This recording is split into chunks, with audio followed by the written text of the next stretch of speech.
COVID-19 has changed the world. I'm interviewing extraordinary people on the front line, stepping up with amazing acts of kindness in the fight against this virus. Tune in to watch, support and share their inspiring stories, because together we are stronger. Selina, thank you so much for being a guest on my special COVID-19 episode. And yeah, please tell me a little bit more about what you're doing, because you've set up this amazing face group for key line workers. Can you tell me a little bit more about how you started and what got you motivated to do that? Yes, thank you, Sonia, for having me on your show. So the Key Workers Support UK group is an online platform, and it's there to connect anyone that needs any kind of help with a large group of volunteers that we have who are ready and waiting to help anyone that needs any kind of support, whether it be phone support and just someone to talk to somebody to help with delivery services, to hospitals contacting us needing some help with certain supplies like scrubs. It started off as a group that, well, I started it not intending it to be so big. It just kind of it happened. I don't quite know how. When did you start it? Was it the beginning of all of this, or? It was before the lockdown happened, and we intended to first start out by arranging deliveries to key workers who, were doing shift work and couldn't get to the shops, and finding that the shops were sold out because of all the panic buying. So we wanted to try and do their shopping for them in off-peak hours and deliver it to them. But then lockdown happened, so we've changed our approach since, and we're providing lots of other different types of support, and lots of groups have formed off the back of it, and we're using it as a place for other people who are doing wonderful things to help key workers to share what they're doing and raise awareness of it. The main thing that I've always said from the start of this is we're here to help people no matter how. If there is anything that we can do to help, and if we can't, we will find someone who can help them. So it's a space for people to shout for the help they need, and for others to promote what they can do. We've got some fantastic people on that group. We've got a car mechanic who is doing car repairs for any key worker in his area, free of charge. We've got some wonderful web designers who are designing some videos for our fundraising efforts for the hospitals. We've got some teams of sewers. We've got some people doing some writing in the background and research on support for key workers in their local areas. I'm just overwhelmed by the amount of support that's been offered to us. I've got a lot of thank yous to make, so I won't list them all out here. How did you find all these people? Was it just by starting the group, or how did they just approach you? I was sat at home one day, and I thought I realised that there's some help needed here. So I set up a group, and before I knew it, it was 400 people, and soon after it became 1,000. And I don't really know quite how that happened. But Selina, you are Wonder Woman. I mean, I've got to say that really is amazing, because it's one thing just to sit at home and do nothing and sort of wonder, what am I doing in this whole craziness that is happening. And it's another thing coming up with an amazing idea like that, and getting so much support. Thank you. I think that's, I think it's phenomenal. And have there been any challenges along the way? Lots of challenges, as you can expect when there's a group of 1,000 people. My biggest challenge is how much time do I have in the day to answer everybody's questions. I get a lot of private messages on Facebook Messenger and on WhatsApp, and people tagging me in comments and all sorts of other groups, wanting help. And now we've got to a point where there's quite a few volunteers helping me on the social media side, just to make sure that we don't miss anyone, and anybody that is looking for help, we can find the right group for them, or the right volunteer for them to help them out. Wow, that's fantastic. And are there any sort of huge success stories that you can talk about? huge success stories, yes, there's lots. We've got a wonderful team in South London who are doing lots for the Princess Royal Hospital and the Queen Mary's Hospital and the Queen Elizabeth Hospital. We're also about to, so they are delivering care packages. We've had donations of hand creams and deodorants and things. They are sewing. They've managed to sew 60 sets of scrubs over the weekend to deliver to Queen Mary's Hospital. Wow. Just 3 members of the team, which is fantastic. We've got a team up in North London sewing for North Middlesex Hospital.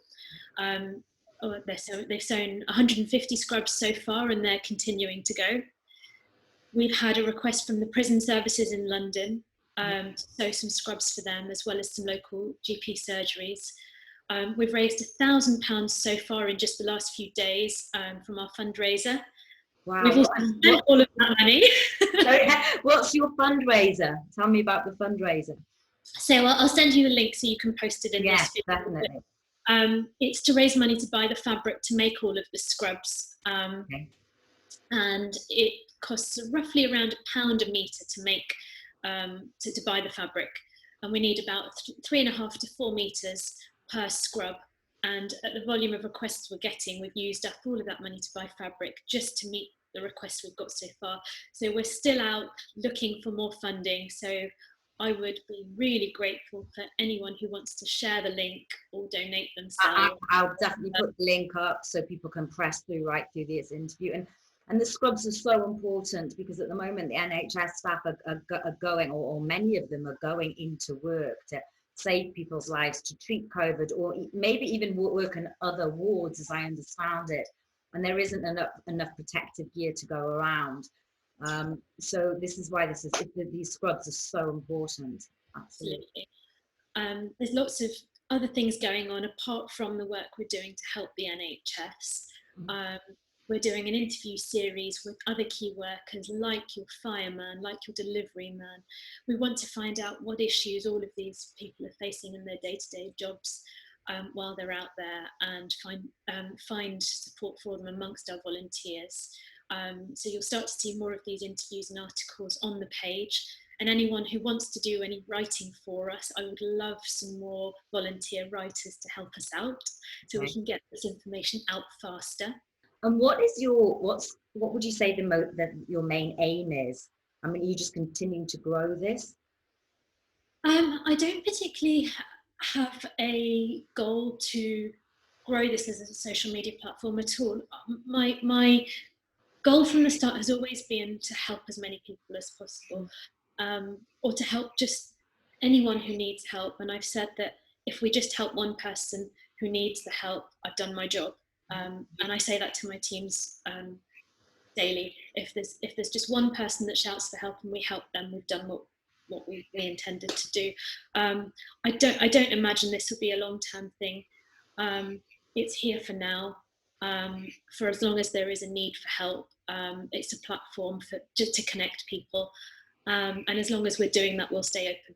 Why do you think people are stepping up? It's a curious time because, you know, I've seen so many acts of kindness out there, and it's really refreshing, and it really sort of, it makes you realize what's important in life, really. It really does. There are lots of people who are at home and have some time and want to help out. And I have...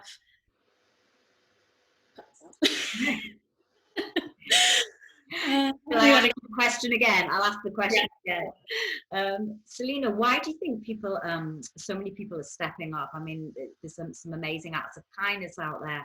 And I just feel like, you know, the level of consciousness, or, you know, society has become, well, not all of it, but there are so many people that are showing these amazing acts of kindness. There are so many beautiful contribution-focused people out there who have stepped up so far, and I thank them all for everything they've done, not just for our group, but for all the other activities that they're participating in their local areas, whether it be somebody who's gone out looking for cardboard boxes for us, to, you know, somebody who's stepping up daily to do deliveries from hospitals to houses and back and forth for us. What else do you need at this point? Is there any, in terms of help your side? Is there anything that you're looking for? I'm looking for writers. I'm looking Right. for people to help raise awareness of key issues. I've got a whole lot of content that needs writing up, to let people know that while we're doing a lot of work to help the NHS, and rightly so, there are lots of other key worker categories out there that also do need support, and we need to get that information out there of who they are and what they need. So writers. Writers. And are you collaborating with any, because there are a few other groups around, are you collaborating? You are. Okay. What are the... Anything that we find that's a worthy cause in any area that's highlighted to us, we will share on our group. I'm talking to some of the people running these groups, and we're spreading the word when we send out our thank you cards with our care packages. We're including links to their pages on the thank you cards, anything like that we can do just to let people know of all the things that are out there for them. That's fantastic. And I mean, you're almost like a sort of a directory for support. Is that how you just almost describe yourself? Exactly that. We'd love to put more of the content out there. At the moment, it's all sitting, in spreadsheets back of house, and we'd like to put it up onto the Facebook group slowly, so that people can see what support is there in their areas. So we will be creating, a directory by area of, delivery services that are free, car breakdown services that are free, events and bereavement support services. Anything like that, shops that are doing priority hours for key workers, all of that will start to make its way onto our Facebook group over time. It's fantastic. Selina, I've got to say, you're an amazing woman. You've showed real leadership and stepping up in this time. Are there any key lessons that you think will be learned when we look back at this period in time? I think one of the key things is to come together as a community, whether that's remotely or with our neighbours and people in our local areas. It's really connected me not only with my neighbours in a deeper way, with my colleagues and friends in a deeper way, but we've all come together to help in a time of crisis. And if we kept that up in our day-to-day lives when we're not in crisis mode, we'd all have deeper connections, and we'd all be there to help each other more and support each other. Selina, out of the people on your team, have you seen anything out there? What sort of people are you attracting? What sort of people are sort of stepping up to the mark here? Oh, we've had so many wonderful volunteers. I'd have a long list that I could mention, but there's a few people that just really touched me over the last few weeks.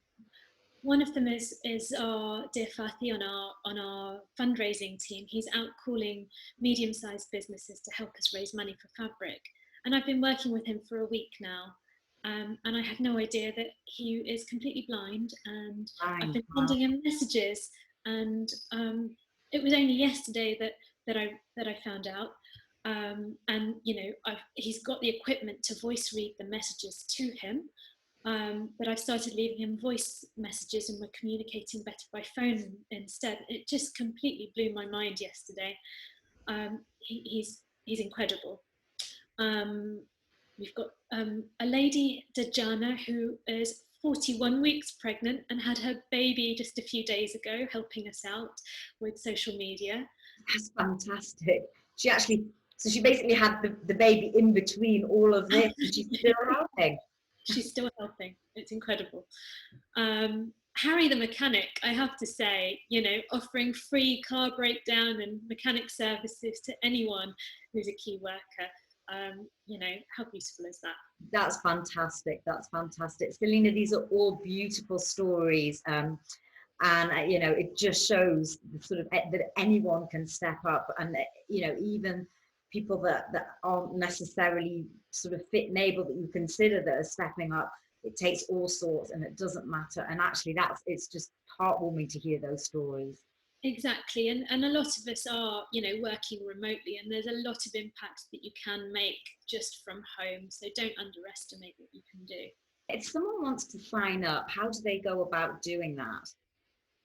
So the way that we're signing up new volunteers is we've set up a daily call at 4:30 every day. It's on our Facebook group. We'll put the link on this video if you don't mind. And they can join that call and let us know what they'd like to be involved in. And out of the list of things that we have to do, we can help match them up to something they'll enjoy doing. Selina, thank you so much for being a guest on my show, and continue the great work. We'll put the links to the donations, so if anyone's watching, please donate. And any volunteers, any writers, we'll put a link as well on how to get in touch with you rather than just directly through Facebook.